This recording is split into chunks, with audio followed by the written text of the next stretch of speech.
bukan.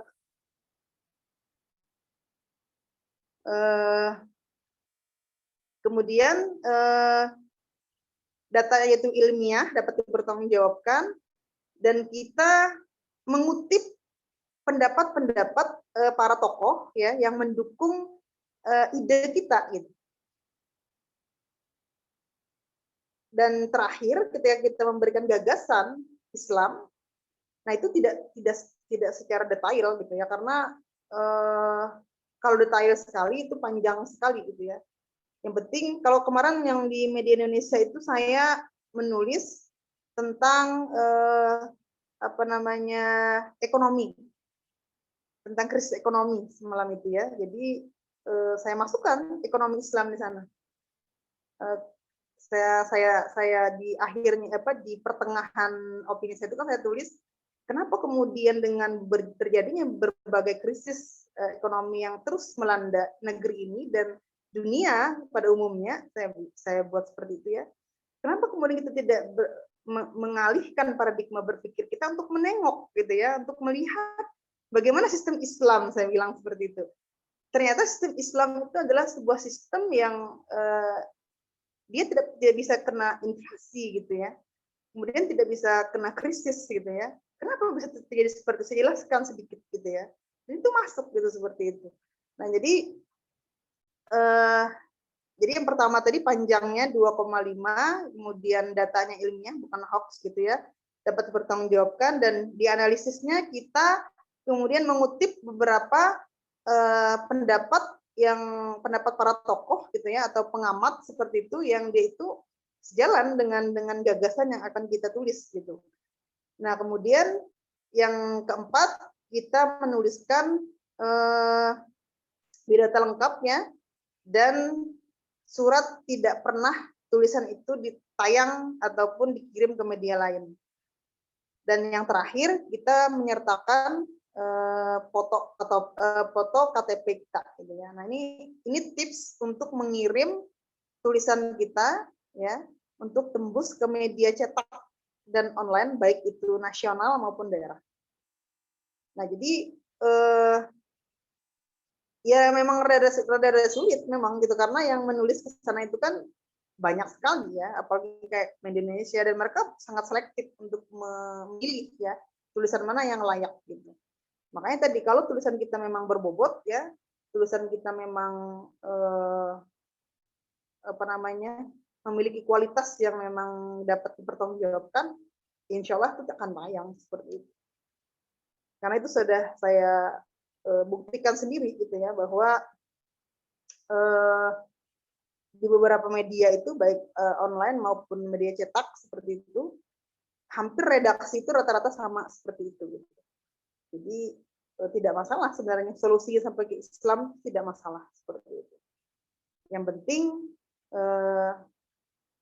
Islam yang kita tawarkan itu gagasannya itu memang sesuai dengan analisa yang telah kita buat seperti itu. Nah jadi itu ya yang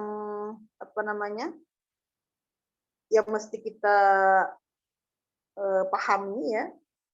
Jadi teman-teman, saya yakin ya yang berada di sini itu udah sering nulis gitu ya. Cuma mungkin mungkin belum atau pernah mencoba atau mungkin belum mencoba gitu ya mengirim ke media-media ternama tadi gitu ya, media-media ternama dan media-media nasional seperti itu. Kalau bisa ya dicoba gitu ya, karena ternyata bisa kok gitu.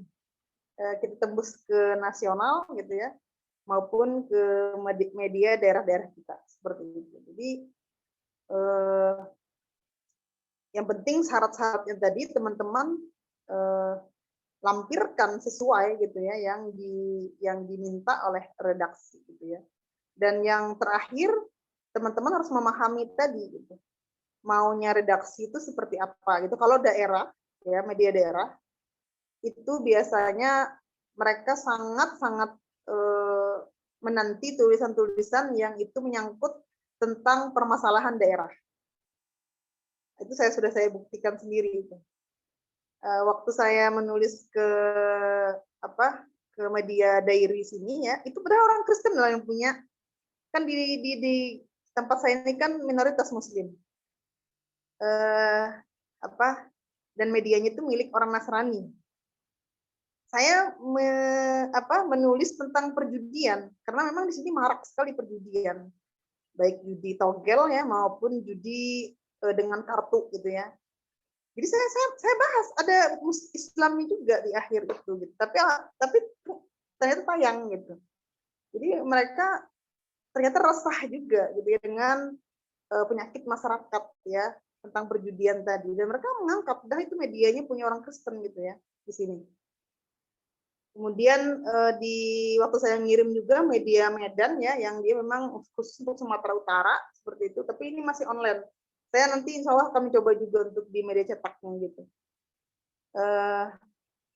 Memang selektif juga ya yang media Medan itu. Beberapa kali saya mengirim itu tidak mereka tayangkan, tapi ada beberapa kali itu tayang gitu. Jadi ya tadi yang sesuai dengan isu daerah.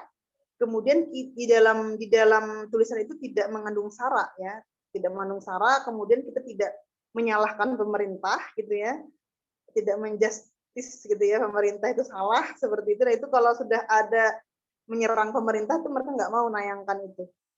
Jadi memang betul-betul kita memiliki data yang sangat kuat, kemudian kita berikan gagasan gitu ya, bahwa kenapa misalnya stunting itu, kan di sini kan banyak kemarin masalah stunting ya di Sumatera Utara ini.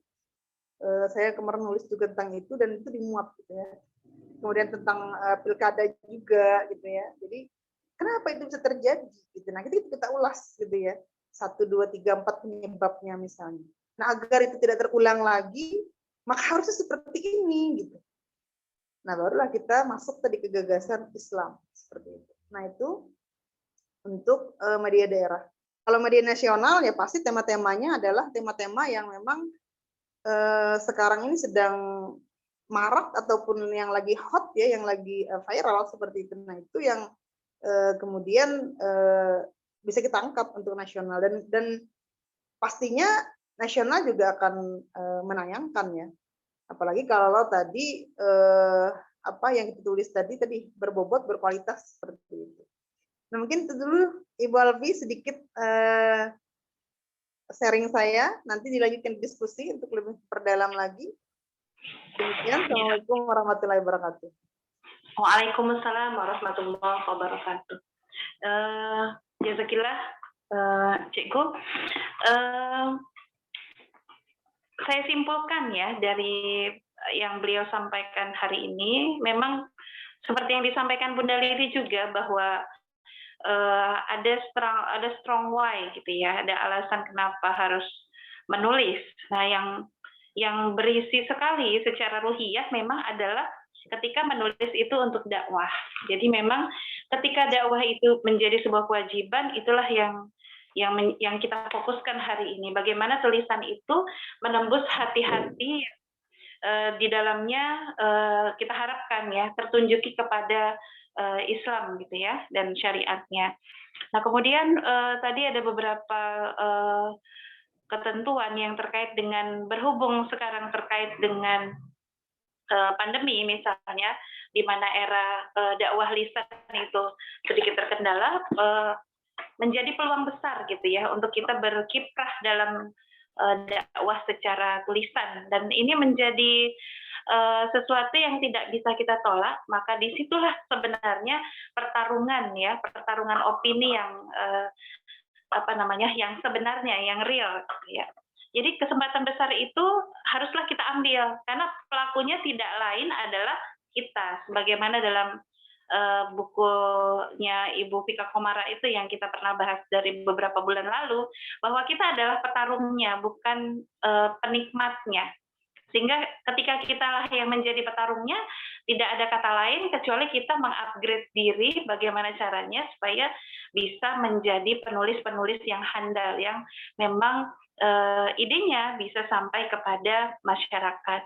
Nah, tadi ada beberapa ketentuan bagaimana supaya dia ketika ditulis, kemudian dikirim, dan kemudian tayang gitu ya, itu memang itulah yang beberapa waktu lalu mungkin saya hadapi ya. Jadi barangkali tulisan terlalu panjang gitu, kemudian mungkin Puebi kita juga masih masalah, kemudian beberapa konsep-konsep semisal analisisnya mungkin terlalu melebar dan lain-lain gitu ya, yang menjadi alasan mengapa tidak tayang gitu ya. Jadi, tadi sudah dijelaskan sama Cik Guneli bahwa ada beberapa poin yang memang harus kita ingat gitu ya. Semisal misalnya kalau opini hanya 2,5 lembar, kemudian dan itu Word ya, mungkin setelah edit mungkin huruf Times, kemudian spasi berapa biasa Bu Nelly? 1,5 apa berapa ya? Begitu ya. Satu. Jadi Satu. berapa? Satu ya? Satu. Jadi memang ada, jadi perhitungannya bahkan sangat detail gitu ya. Bahkan seleksinya ketika sudah mencukupi syarat sekalipun, itu nanti seleksinya juga sangat ketat. Belakangan memang Medan sendiri saya perhatikan itu jarang menayangkan tulisan-tulisan kita secara cetak ya. Karena memang belakangan banyak juga penulis yang bermain juga dari sisi mulai gerah juga sedikit ya kalau saya perhatikan di Medan ya, kecuali hanya beberapa yang masih netral begitu. Nah kemudian kalau yang internal sih kita mungkin dari belajar berlatih itu sudah bisa ya. Saya sendiri mengalaminya. Kalau untuk internal itu masih bisa lah kita upayakan. Tapi beberapa kali mengirim ini yang menyebabkan kadang-kadang mau nulis lagi khawatir nggak tayang gitu ya. Nah, akhirnya kita kirim-kirim lagi tetapi strongnya jadi kurang kuat gitu ya. Mungkin karena berpikirnya bagaimana tulisan itu bisa dibaca. Nah kalau nggak dibaca gimana gitu ya. Nah ini kita masuk ke sharing diskusi, season diskusi. Bolehlah sahabat surgaku yang sudah terpanaskan dengan materi tadi, mungkin ada beberapa yang ingin ditanyakan atau beberapa hal yang ingin didiskusikan gitu ya. Di sini sudah di hadapan kita ada pemateri, ada Mas Tah kita di sini, sehingga kemudian nanti bisa berbagi lah. Setelah ini saya berharap gitu ya, nanti kita semua tulisannya bisa tayang. Tayang tentu bukan untuk mau bangga-banggaan enggak gitu ya, tapi karena memang ada dakwah di sana gitu ya. Oke, dipersilahkan kepada sahabat surgaku siapa yang ingin bertanya atau ingin berdiskusi, menanyakan. Ya, silakan. Bismillahirrahmanirrahim. Assalamualaikum warahmatullahi wabarakatuh. Waalaikumsalam warahmatullahi wabarakatuh. Alhamdulillah, sebelumnya saya ucapkan jazakillahu khairan kepada Bunda Lilik yang telah memberikan dan memudahkan bagi setiap peserta untuk ikutan literasi ini. Kemudian juga jazakillahu khairan kepada Cik Guneli. Alhamdulillah senang sekali bisa bertatap langsung bertemu dengan beliau. Alhamdulillah juga materinya luar biasa, banyak sekali inspirasi dan motivasi bagi saya. Untuk pertanyaan yang ingin saya sampaikan itu yang pertama, mohon diberikan contoh Cekgu bagaimana cara menyampaikan solusi Islam. Tadi kan kata Cekgu ketika ingin menyampaikan solusi Islam di media cetak dan media nasional, itu kan kemungkinan opini bisa tayang itu besar ada gitu ya. Solusi Islam juga bisa disampaikan, tapi harus yang ada datanya seperti itu. Nah, yang seperti apa yang ada datanya? Biasanya kan kalau kita sendiri, solusi Islam itu tidak lepas dari ayat Al-Quran, hadis, dan sirah seperti itu. Ini pertanyaannya boleh lebih dari satu? Boleh. Silakan. Saya itu belum paham, Ceku, perbedaan syara dan syariat itu seperti apa. Kan kadang tidak boleh menyinggung syara gitu ketika tulisan itu. Kalau tidak menyinggung syara nanti bisa tayang tulisannya. Saya belum paham gitu syara itu apakah sama dengan syariat atau seperti apa yang bisa masuk ke dalam poin syara yang memungkinkan tidak akan ditayangkan oleh media. Kemudian yang ketiganya ada pendapat seperti ini, kadang selentingannya di di tempat saya gitu. Iya. Ada tulisan dibuat, kemudian perjuangan dakwah lewat tulisannya begitu sangat minim, sehingga memang di wilayah saya baru saya sendiri di Mahali saya itu yang ini belum kadang ada pernyataan seperti ini. Kan Indonesia itu darurat literasi gitu ya. Kemudian minim sekali minat untuk membacanya. Apakah perjuangan kita yang mati-matian membuat tulisan di saat sedang sibuk sampai berkorban tidak tidur misalnya, kalau perempuan mah ada yang membaca itu, padahal kondisinya sendiri minat bacanya sangatlah kurang. Ketika pun menyebarkan kafah juga ternyata banyak yang tidak dibaca, tidak direspon baik secara langsung ataupun secara tidak langsung gitu ya disampaikannya. Nah, ini bagaimana bisa menjawabnya Cikgu ya? Itu panginten Cikgu hatur nuhun pisan. Jazakallahu khairan. Iya. Assalamualaikum. Iya. Waalaikumsalam warahmatullahi wabarakatuh. Mau langsung dijawab atau bagaimana, Cikgu? Tadi yang Langsung pertama, aja.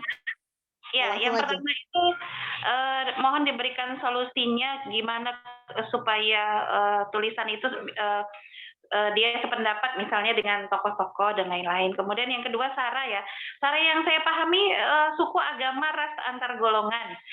Terus kalau yang dia bertentangan dengan syariat, di mananya Saranya mungkin yang terkait dengan itu gitu. Dan yang ketiga adalah ketika ada literasinya masyarakat Indonesia kurang, kok kita ngebet mau nulis, kok sepertinya bertolak belakang ya. Kalau saya melihatnya sih nggak tolak belakang, tapi nanti mungkin Cikgu akan jawab ya 3 pertanyaan ini. Boleh silakan. Tafadhol. Terima kasih Bu Alfi. Terima kasih juga kepada Mbak siapa tadi? Mbak Teti dari Bandung. Ya, salam kenal ya Mbak. Saya jawab yang nomor 3 dulu ya. Oh, nomor 3. Oke. Ya, karena ini berhubungan dengan kemarin saya tanyakan juga dengan Ustadz Ismail ya. Seberapa kalau dipersenkan saya bilang menulis itu dengan kita menulis, saya bilang dengan dakwah lewat tulisan itu seberapa persen bisa kemudian dia bisa mempengaruhi umat seperti itu ya. Beliau jawab kalau dipersenkan itu hampir 75% akan memberikan sumbangsih kata beliau untuk membuat opini umum di tengah umat. Itu jawaban Ustadz Ismail. Karena saya juga pengen tahu juga gitu ya, karena kan selama ini kan kita menulis bagaimana cara membacanya gitu ya, membaca masyarakat gitu kan, dengan kita menulis ke media-media itu apakah kemudian mereka terpahamkan, cuek aja misalnya, atau malah tidak dibaca misalnya seperti itu kan. Nah, tapi ternyata dijawab Ustadz Ismail, kalau dipersenkan kata beliau 75% dari tulisan itu kata beliau itu akan mempengaruhi opini umum gitu ya. Karena beliau mencontohkan seperti ini. Pada revolusi kata beliau, baik itu revolusi Prancis, revolusi Amerika gitu, revolusi Cina ya, sampai revolusi Indonesia kata beliau, itu semua diawali dari tulisan. Dari tulisan kemudian yang disebarkan gitu ya oleh pencetusnya gitu. Dan itu semua terbukti berhasil kata beliau. Terjadi revolusi semua, dan bahkan untuk revolusi Cina kalau nggak salah itu sampai hari ini itu masih ada bukunya. Yang itu menjadi menjadi apa ya?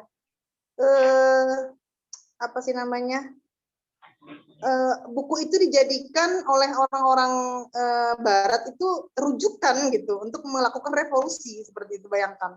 Nah, bagaimana kalau misalnya kita hari ini kemudian menulis gitu ya, baik menulis di membuat buku gitu ya, kemudian kita jual dan kita kemudian sebarkan gitu, atau kita menulis ke media-media tadi gitu ya. Nah, ini pengalaman pribadi saya pernah menulis ke media online daerah, itu pernah saya update terus setiap hari, dan momen yang kita ambil ternyata bisa loh, satu tulisan itu padahal itu media daerah bukan media nasional, ternyata bisa orang membaca sampai 1 juta orang, bayangkan. Dan pernah juga di media itu tulisan saya itu kemudian dibalas orang. Ini tidak setuju dengan ide khilafah yang saya tuangkan dalam tulisan saya itu, bayangkan. Ternyata ada respon dan ternyata terlepas ya responnya itu negatif ataupun positif, tapi kan ternyata kan orang membaca. Dibaca orang dan kemudian direspon orang seperti itu, terlepas tadi dia mendukung ataupun menerima ataupun tidak gitu ya. Nah dari sini kan kita terlihat sebenarnya gitu ya bahwa masyarakat itu sebenarnya tergantung apa yang kemudian kita kita berikan sebuah kalau kayak makanan itu kita mau menyediakan makanan apa sih gitu ya untuk dijual di tengah masyarakat, dan begitu juga sebenarnya dengan tulisan itu gitu. Gimana? Apa Bu? Seleranya yang sedang seleranya tadi gitu, makanya sesuai genre lah gitu ya, sesuai dengan sesuai dengan kalau kita misalnya ingin menulis fokus misalnya tentang generasi, ya berarti generasi yang kita sasar gitu kan. Kalau kita misalnya fokus tentang generasi kan banyak ya, mau pacarannya, mau narkoba misalnya, mau bagaimana menuntut ilmunya misalnya, itu kan banyak sebenarnya yang bisa kita sasar. Berarti kita fokusnya ke remaja gitu ya. Kalau kita mau misalnya fokusnya adalah perbaikan ibu-ibu misalnya, berarti bagaimana kita kemudian fokus di tulisan itu misalnya untuk bagaimana menjadi waratun bait yang baik gitu ya, bagaimana menjadi ibu yang baik, bagaimana dia kemudian menjadi istri yang baik, berarti ke sana gitu. Agar ibu-ibu tidak rusak misalnya seperti itu, fokusnya ke sana, berarti ke arahnya adalah ke ibu-ibu. Nah ini tergantung tulisan kita, tidak melulu sebenarnya tulisan itu terfokus hanya pada menanggapi isu-isu politik gitu ya, tapi bagaimana kita memperbaiki tadi sesuai dengan masyarakat yang akan kita tuju gitu. Sama kayak kita dakwah lisan lah, ketika kita ceramah misalnya di lingkungan ibu-ibu parwiritan atau ibu-ibu yasinan gitu, ibu-ibu arisan misalnya, kan nggak mungkin kita samakan dengan kita membawakan ceramah di tengah-tengah generasi, kan generasi remaja gitu ya. Nah itulah tulisan juga seperti itu sebenarnya. Jadi tergantung kita mengolahnya tadi gitu ya, agar kemudian orang tertarik untuk bacanya. Makanya menulis itu dilihat dari judul dulu sebenarnya. Judul yang menarik, maka orang akan tertarik untuk membaca. Tapi kalau dari judulnya sudah tidak menarik, ya orang ini apaan sih misalnya, kan seperti itu. Kayak kita juga lah, kayak kita searching di internet gitu kan, ketika ada berita yang viral gitu kan, kita kan lihat ada, langsunglah kita buka gitu ya. Begitu juga sebenarnya dengan masyarakat itu. Jadi ketika kita menyajikan dari judulnya dulu sudah menarik, maka itu insya Allah akan dibaca ya. Insya Allah dia akan dibaca, karena sudah saya buktikan sendiri itu gitu ya. Dan kata Ustadz Ismail Syanto pun juga pengaruhnya itu luar biasa di tengah masyarakat seperti itu. Itu yang ketiga.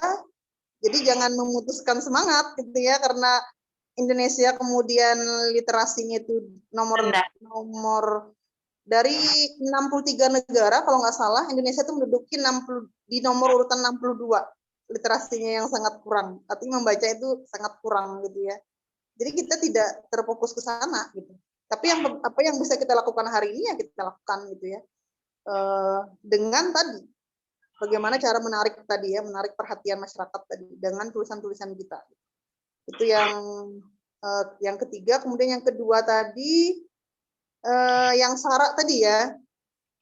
Nah, sara itu seperti yang dikatakan Ibu Alfi itu suku, agama, ras, dan antar golongan. Media-media selalu mengingatkan itu kepada penulis. Jangan sampai tulisannya itu di dalam itu menyinggung 4 hal itu. Suku, kemudian agama, ras, dan antar golongan. Nah itu selalu diingatkan itu, redaksi media selalu mengingatkan itu. Ada dalam tulisan kita itu menyinggung dari 4 hal itu, karena itu sangat berbahaya katanya untuk keutuhan persatuan Indonesia seperti itu. Tidak sama dengan syara hukum syara dalam Islam gitu ya. Jadi syara di sini adalah suku, agama, ras, dan antar golongan. Nah itu. Kemudian yang pertama tadi apa tadi ya, lupa saya.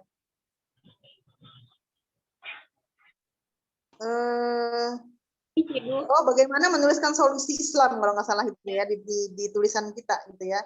Nah, jadi kalau dia di media cetak karena memang dia dibatasi panjang tulisan hanya 2,5 halaman ya di ketikan Word ya.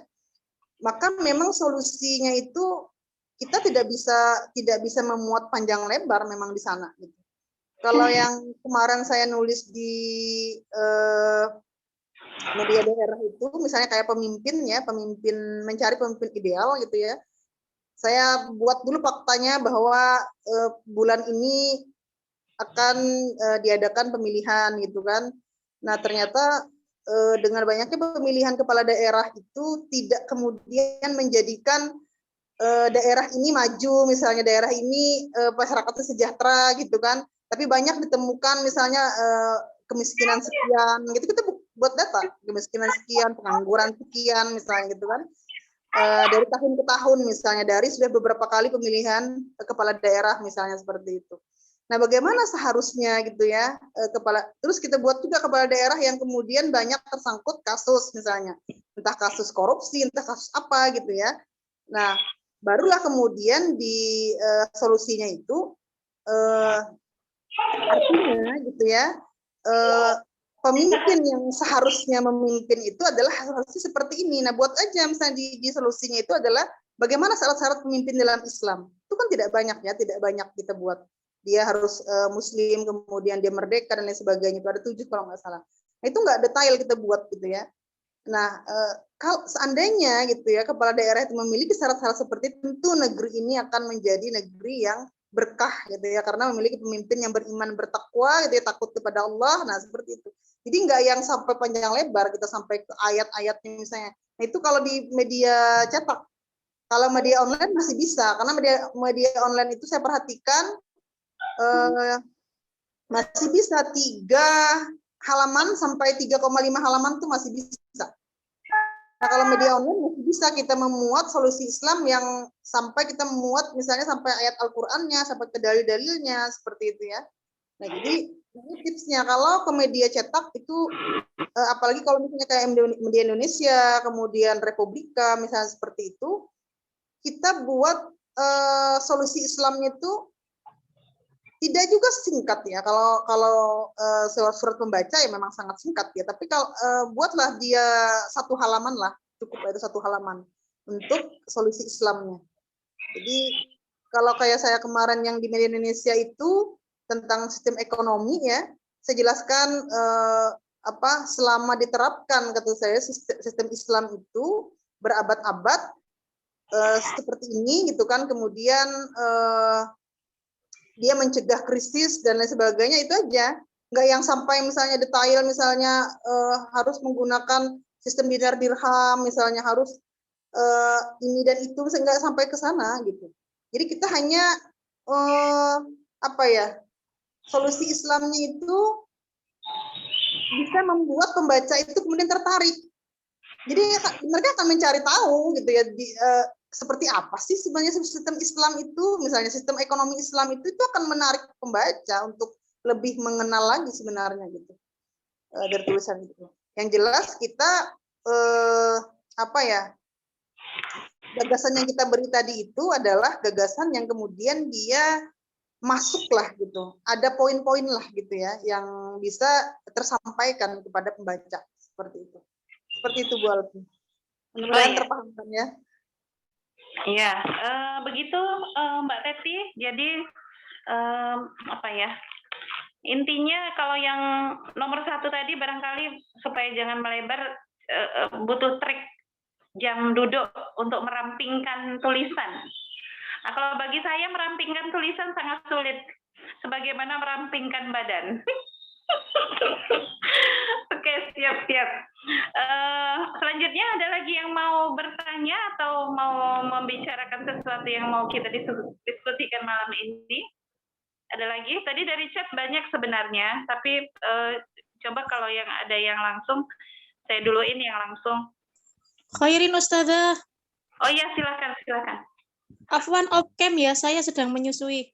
Oh, enggak apa-apa, Mbak. Silahkan mengasihi. Assalamualaikum, Cik Guneli.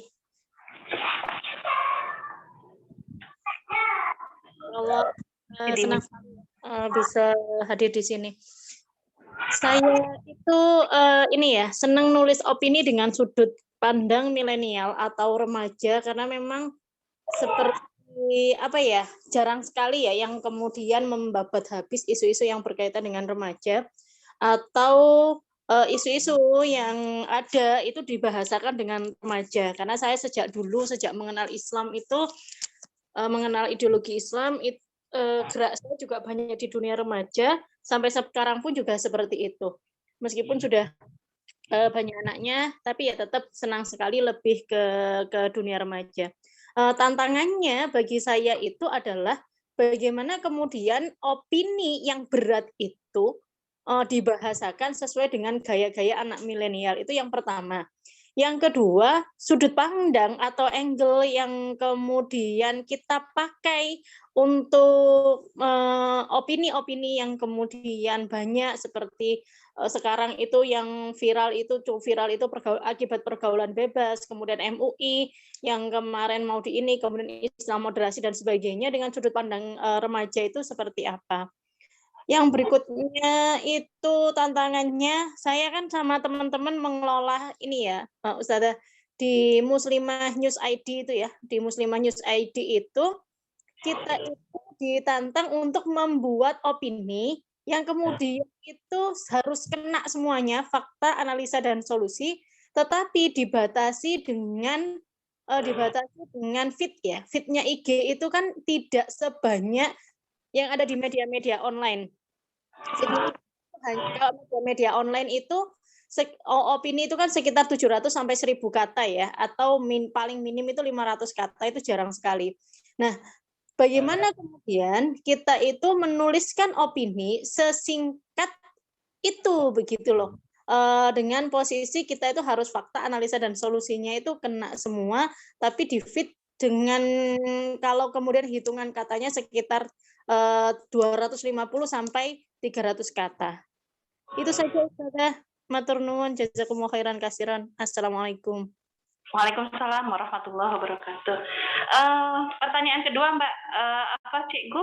Jadi yang pertama itu bagaimana membahasakan dengan sudut pandang bahasa remaja. Yang kedua, angle-nya itu yang tepat itu bagaimana menyinggungnya. Kemudian terkait dengan merampingkan tulisan yang di IG ya. Kalau di IG tadi beliau bilang 250 sampai 300 kata, terlalu sedikit ya untuk sebuah opini. Oh, kalau saya nggak bisa ini. Nah, ini gimana caranya, triknya? 3 juga sebenarnya ini pertanyaannya. Saya coba yang ke tulisan di Instagram tadi ya. Ya, ketiga berarti. Kalau ke Instagram karena memang dibatasi oleh feed tadi ya gitu ya. Jadi untuk fakta itu usahakan dia hanya 1 alinea gitu ya. Jangan sampai lebih ya. Kita mulai dulu dengan pendahuluan dulu ya, karena ini juga untuk yang lain juga gitu ya. Jangan sampai menulis opini itu atau menulis apa saja itu dimulai langsung ke fakta gitu ya. Misalnya dilansir dari Republika misalnya ini misalnya, jangan seperti itu. Jadi tulisan opini itu harusnya dimulai dengan light itu pendahuluan. Kita mulai pendahuluan yang sangat-sangat menggugah gitu ya, sehingga orang kemudian tertarik untuk langsung membaca ke bawah gitu. Jadi misalnya kayak kasus terbaru ya, yang kasus polisi yang menghamili dan sehingga sampai bunuh diri itu gitu ya. Itu bisa kita anggap misalnya heboh gitu ya, atau lebih viral gitu ya, berita tentang pemerkosaan seorang gadis misalnya seperti itu, hingga tagar trending topik di Twitter dan media sosial misalnya. Kejadian ini terjadi pada ini, nah barulah kita angkat fakta gitu ya, terjadi di mana, kemudian tanggal berapa dan sebagainya. Barulah kemudian kita buat analisis. Nah, analisis ini kalau bisa ya 1 alinea sampai 2 alinea saja gitu, karena karena sangat dibatasi tadi gitu ya untuk tempatnya tadi gitu ya, maka memang kita bermain kata di sana memang gitu, mengkreskan ya mungkin sama dengan kayak menulis surat pembaca lah ini sebenarnya gitu. Surat pembaca itu kan seperti itu ya, kita tidak bisa panjang lebar dan sampai ke solusi pun hanya satu alinea gitu. Sampai ke solusinya cuma satu alinea. Jadi bagaimana kita bermain kata bisa memasukkan tadi letnya pendahuluan satu alinea, kemudian fakta satu alinea, kemudian analisisnya dua alinea gitu ya, dan solusinya kalau memang masih muat dua alinea, kalau nggak bisa satu alinea gitu. Bagaimana kita merangkai tulisan tadi itu sehingga masuk semua tadi ya, baik pendahuluan, fakta, kemudian analisis dan solusi. Mengkaitkan tulisan tadi, merampingkannya tulisan tadi gitu ya, sehingga tetap tersampaikan opini yang kita masukkan seperti itu. Kemudian yang kedua tadi apa ya? Oh ya, sesuai dengan itu ya, membawa itu ya, membawa. Kalau ke remaja ya berarti kalau kayak kasus ini ya, kasus yang terbaru ini tadi, berarti kita ke pacarannya gitu. Kita ambil faktanya itu tentang bahwa pacaran itu ternyata membawa banyak kemudaratan gitu ya. Nah, sehingga disitulah baru kita sudut pandang itu, barulah kita bagaimana kita kemudian mengungkap sisi lain dari remaja hari ini gitu. Para remaja hari ini yang memang mereka jauh dari Islam, yang pergaulannya itu sangat-sangat bebas gitu ya. Bahkan berteman saja itu kan bebas hari ini gitu ya. Apalagi sampai kemudian mereka memiliki hubungan seperti itu, hubungan seperti pacaran misalnya. Itu kan bisa dikupas sesuai dengan Enzel dan sudut pandangnya remaja seperti itu. Jadi kalau ada isu-isu yang itu misalnya berbau politik gitu ya. Kalau misalnya kita ingin menulis opini tentang isu terbaru itu kan, kalau saya ya, ini baru menulis saya itu, saya lebih menyinggung ke sistemnya dan aparaturnya. Aparatur yang ada di dalam itu betapa bobroknya gitu ya. Dengan sistem yang bobrok itu akan menghasilkan aparatur yang bobrok gitu. Itu kesana saya, karena isunya kan ke politik. Saya sudut pandang yang saya ambil di tulisan saya itu mengarah pada pembaca masyarakat secara umum gitu. Nah, kalau kita mau mengambil tadi isu yang viral itu misalnya tentang remajanya, ya berarti ke pergaulannya berarti gitu. Faktanya ambil itu gitu kan. Nah, betapa Islam itu sangat, ketika Allah itu kemudian melarang gitu ya pacaran, ternyata seperti itu faktanya gitu kan. Nah, barulah kita tarik ke pergaulan generasi hari ini seperti itu. Jadi enggak semua tulisan juga sebenarnya yang bisa dibawa ke ini ya, ke remaja gitu ya. Jadi karena remaja itu kan memang kalau sudah berbau-bau isu politik yang menguras mereka berpikir lebih ini, itu memang agak susah gitu ya. Apalagi kalau masih anak-anak SMP, SMA gitu. Kalau anak kuliahan ya masih bisa lah diajak untuk mereka berpikir kejauh, kita ajak untuk berpikir ke sistem dan lain sebagainya, itu masih bisa lah seperti itu. Ini tuh ya, Bu Alfi. Kalau dari bahasa remajanya bagaimana, Bu Nelly? Dia kan opini ya. Jadi bahasanya apakah harus jadi digaul atau bahasa yang milenial yang hari gini, yang kita kan palingan ini penulisnya kalau yang di SSCQ kan udah kolonial ya. Artinya udah 40 ke atas. Ya, bahasanya begitu. Artinya apakah tidak harus diubah atau bagaimana gitu? Karena rubriknya kan remaja. Kalau yang saya pahami, kalau dia jenis tulisannya opini, itu tidak boleh menggunakan bahasa, dia harus bahasanya formal. Kalau opini itu bahasanya harus formal. Iya. Tidak boleh kita menggunakan bahasa gaul. Itu memang sistematika penulisan opini gitu ya. Berarti ya.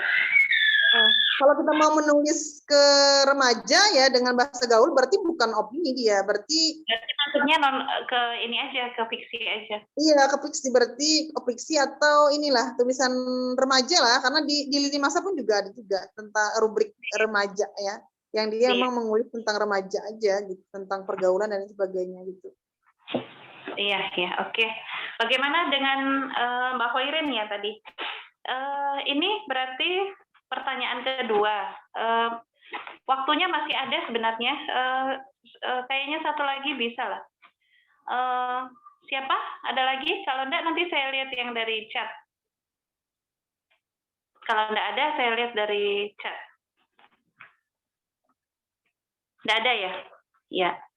Kalau enggak ada tadi chat yang saya sempat terlihat tadi pertanyaan dari Mbak Rahma atau siapa ya. Ini pertanyaannya bagaimana supaya tulisan itu tidak melebar. Nah, itu tidak melebar dan karena memang sulit untuk merampingkan begitu. Nah, itu bagaimana, Bu Nelly? Iya. Jadi untuk tulisan opini ya, yang pertama yang mesti kita lakukan ketika ingin menulis ya, itu yang pertama adalah mencari tema yang akan ditulis. Itu tips pertama. Temanya apa yang mau ditulis?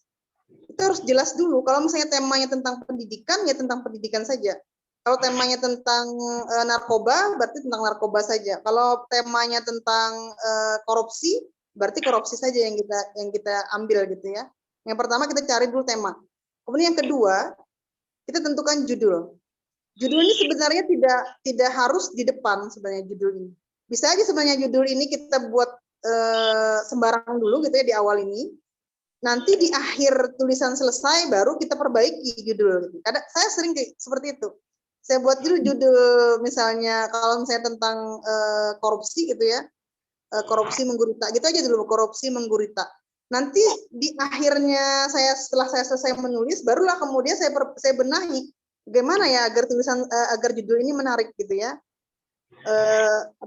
Menarik pembaca untuk membaca gitu. Barulah saya saya coba-coba masukkan entah berapa judul gitu dalam tulis itu. Kalau ada yang sudah cocok dia, nah barulah kemudian saya kirim gitu ya tulisan itu. Jadi tulisan itu dibaca berulang-ulang memang gitu.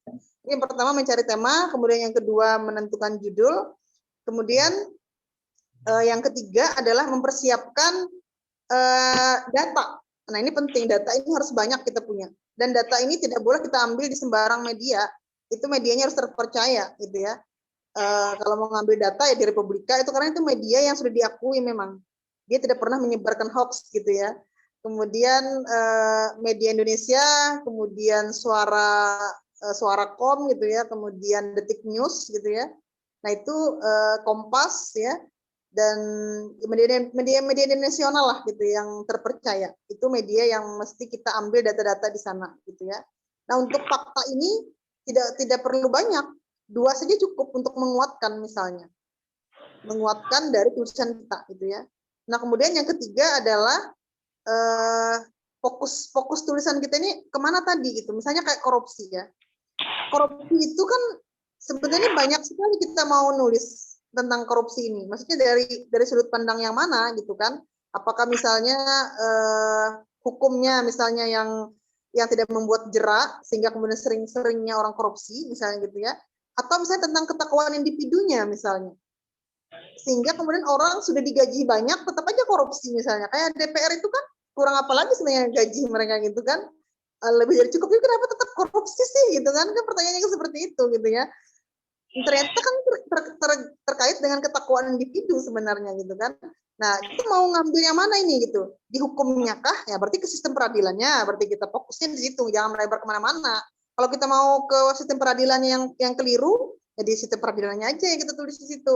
Kalau kita ingin misalnya ketakwaan individunya, membahas korupsi tadi, berarti di ketakwaan individunya saja misalnya seperti itu.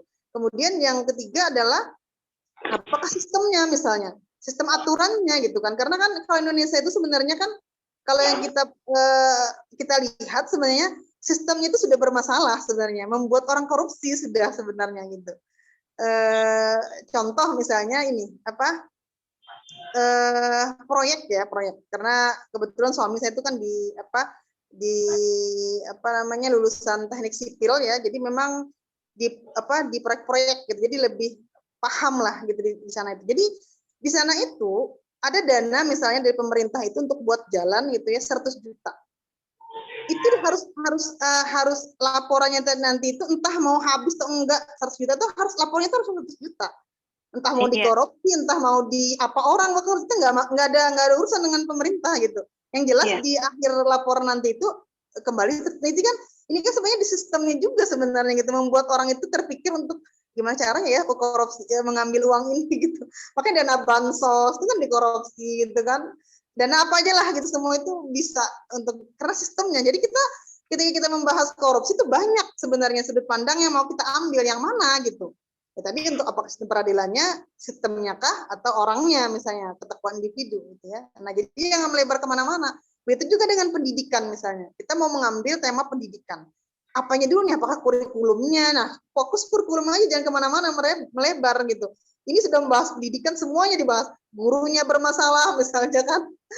Kemudian apalagi ini pesanan asing misalnya. Nah jadi kan kemana akhirnya kan nggak fokus gitu ya. Yang mau kita bahas. Nah, kalau mau ya satu aja gitu. Kalau kurikulumnya yang dibahas. Kurikulum dari tahun ini misalnya berubah, menterinya berganti juga kurikulum misalnya dan lain sebagainya lagi gitu. Jadi kalau mau fokus satu tema, ya tema itu saja yang kita ambil. Jangan lebar kemana-mana. Nah itu inti kuncinya seperti itu.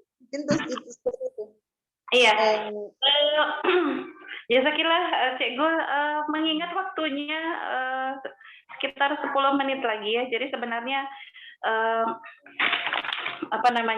menulis itu tidak mudah memang, tapi ya itu tadi memang harus dilakukan dengan ikhlas ya, dengan motivasi ruh yang luar biasa di sana gitu ya, demi dakwah. Jadi kalau demi dakwah apapun ditempuh gitu ya, demi dakwah apapun dilakukan, termasuk hal-hal yang mungkin sedikit rumit begitu ya barangkali. Nah mungkin demikian Cik Gu, jadi kita sudahi berarti diskusinya. Nanti yang di chat akan kita jawab di luar forum ini gitu. Nanti saya sampaikan pertanyaan-pertanyaan teman-teman sahabat SSCQ yang di sini ke Cik Gu, nanti saya minta jawaban untuk disampaikan kembali di grup insyaallah. Nah, ini waktunya sudah acara selanjutnya. Ini terima kasih Cik Gu, jazakillah khairan atas ilmunya. Banyak hal yang kami dapatkan hari ini. Sepertinya kelasnya berbobot ya, luar biasa. Ada banyak hal ini kalau saya lihat di kelas lain barangkali jadi 3 session kayaknya. Dari pertanyaannya berisi, jadi jawabannya juga berisi begitu. Nah, ini acara selanjutnya, sahabatku, kita masuk ke yang berikutnya yaitu pembacaan doa yang akan disampaikan oleh Ustazah Yuyun. Kita mintakan kepada beliau, tafadhol, masykurah.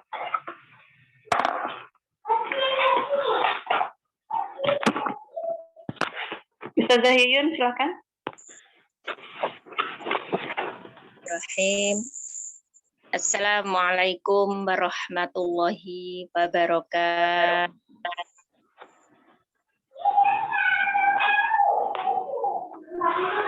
Waalaikumsalam warahmatullahi wabarakatuh. Para ustadzah, para cikgu, beserta sahabat yang dirahmati Allah, mari sejenak kita memfokuskan pikiran dan hati kita untuk bersama-sama memohon kepada Allah. Kita awali dulu dengan istighfar dan sholawat. Astaghfirullahaladzim. Astaghfirullahaladzim. Astaghfirullahaladzim. Allahumma sholli ala Muhammad wa ala ali sayyidina Muhammad.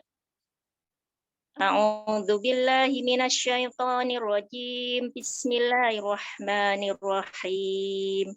Innallaha wa malaikatahu yusholluna 'alan nabi. Ya ayyuhalladzina amanu shollu 'alaihi wa sallimu taslima. Dia Kak, pada nak naik Kak. Bismillahirrahmanirrahim. Allahumma sholli ala Muhammad wa ala ali sayyidina Muhammad. Allahumma inna nas'aluka salamatan fid din wa afiyatan fil jasad wa ziyadatan fil ilmi wa barakatan fil rizki wa taubatan qabal maut wa rahmatan indal maut wa maghfiratan ba'dal maut. Ya Allah, malam ini kami berkumpul hanya dengan izin-Mu, hanya dengan kasih sayang-Mu. Karena tanpa izin dan skenario terindah-Mu, mustahil kami bisa berkumpul dengan sahabat-sahabat kami dari seluruh penjuru Nusantara. Ya Allah, dengan satu tekad, dengan satu semangat, yaitu untuk mencari ridho-Mu, yang kami bergerak dengan satu tekad untuk semakin dekat dengan kalimat-Mu, dengan kalam-Mu. Dan sejauh ini dan semakin ke sini kami merasa yakin dan sangat mantap bahwa mabda Islamlah yang mampu membangkitkan umat. Allahumma gfirli wali walidaya warhamhuma kama rabbayani shaghira. Ya Allah, sampaikanlah salam dan sayang kami kepada orang tua kami, entah mereka masih ada di dunia ini maupun yang sudah tiada. Ya Allah, jadikanlah kami sebagai anak-anak yang solih-solihah. Ya Allah, Rabbana hablana min azwajina qurrata a'yun waj'alna lil muttaqina imama. Ya Allah, sungguh perjalanan dan perjuangan untuk mengembalikan Islam kembali tegak dan jaya bukanlah sebuah perjuangan yang mudah. Hanya sekedar untuk menorehkan kalimat-Mu untuk bisa mencerdaskan umat dengan Islam yang sempurna. Ternyata penuh dengan sebuah ujian. Allahumma la sahlan illa ma ja'altahu sahlan wa anta taj'alu hazana idza syi'ta sahlan. Ya Allah, tiada suatu kemudahan kecuali Engkau jadikan mudah, ya Allah.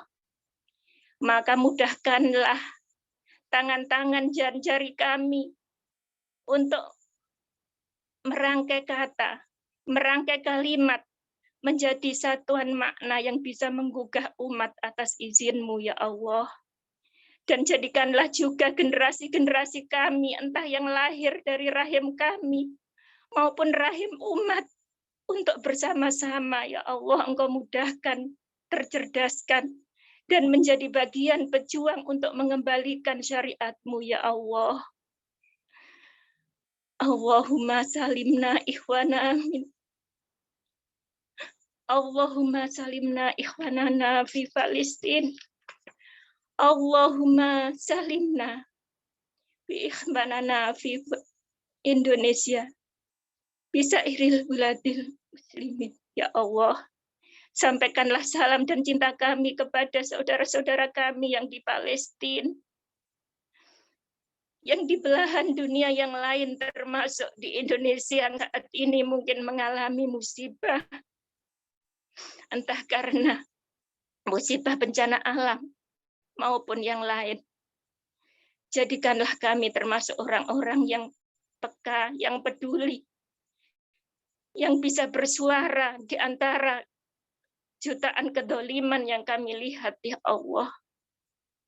Jangan jadikan kami orang-orang yang egois dengan kepentingan kami, dengan berbagai macam alasan kami, sehingga tidak muncul pun satu keberanian untuk kami untuk melakukan amar ma'ruf nahi mungkar.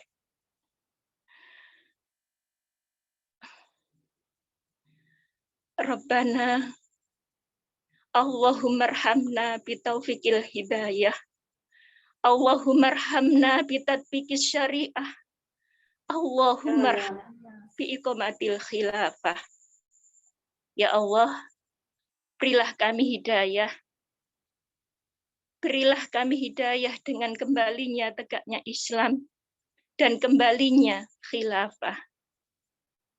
Rabbana atina fid dunya hasanah wa fil akhirati hasanah wa qina adzabannar. Subhanaka rabbil izzati amma yasifun Wassalamun alal mursalin walhamdulillahi rabbil alamin. Bi barakatil al-Fatihah.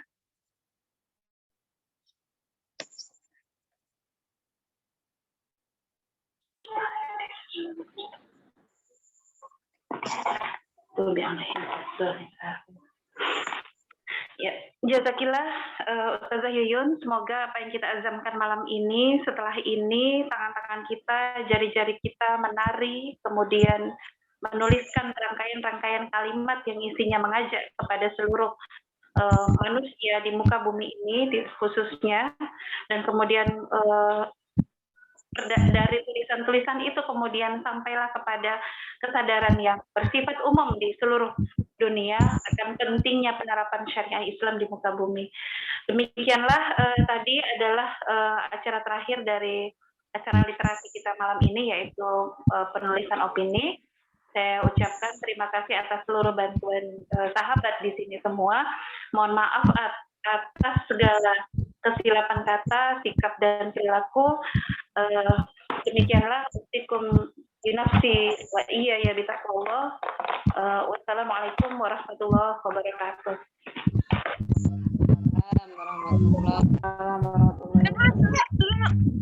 Ustazah. Jazakillah. Us.